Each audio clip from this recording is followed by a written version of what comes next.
I ask you all to take a deep breath of air. It feels nice, right? Having oxygen fill your lungs, giving you life. Well, in the future, it may not be as easy to take a deep breath of air as it is now. Imagine not being able to breathe, not being able to play, not being able to live. Now, I say this not to frighten you, but to illuminate the truth. At the pace that our society is deteriorating, tomorrow is not promised. And this is because of an ominous entity, an entity hidden so well in plain sight that even us, who are being affected by it every day, don't seem to see it either. This entity's name is pollution. Now, I don't blame society for not knowing the harms of pollution, but I also think that it's wrong for me, someone who knows its effects, to stay silent. When you throw away something in the trash, it doesn't simply vanish in thin air. It ends up in landfill. And as its name suggests, landfill are low-lying parts of land where waste is deposited and should decompose with time. But we are producing more litter than this Earth's ground can handle. Even with all the innovations, marketing strategies, and campaigns, our air quality, our water quality, our soil quality, essentially our life quality has worsened exponentially.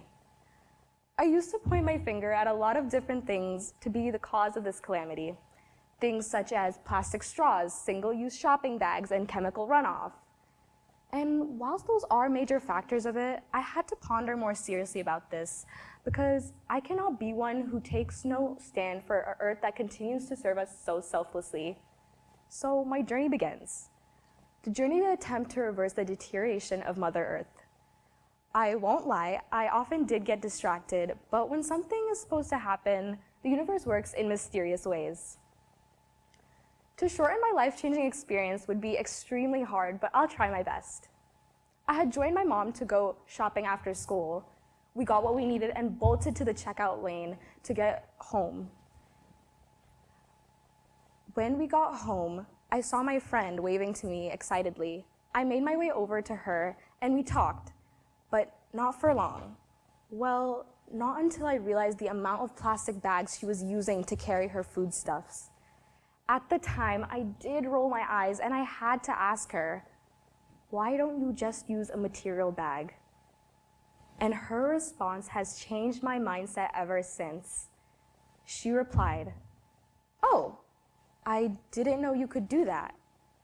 Now, this may not sound very life-changing, but I assure you that it was to me.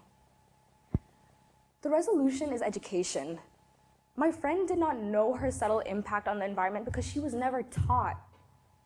In our early education, we are always taught how to treat others, but we are never taught how to treat the planet. It is such an innocent oversight in our education system, but young people like myself shouldn't have to fight to try to save the planet. So now the solution. I'm not asking that elementary schools lecture children about this issue every day, but at the very least expose them to it. As a tutor myself, I've observed that children start to follow suit after they see their role models doing it.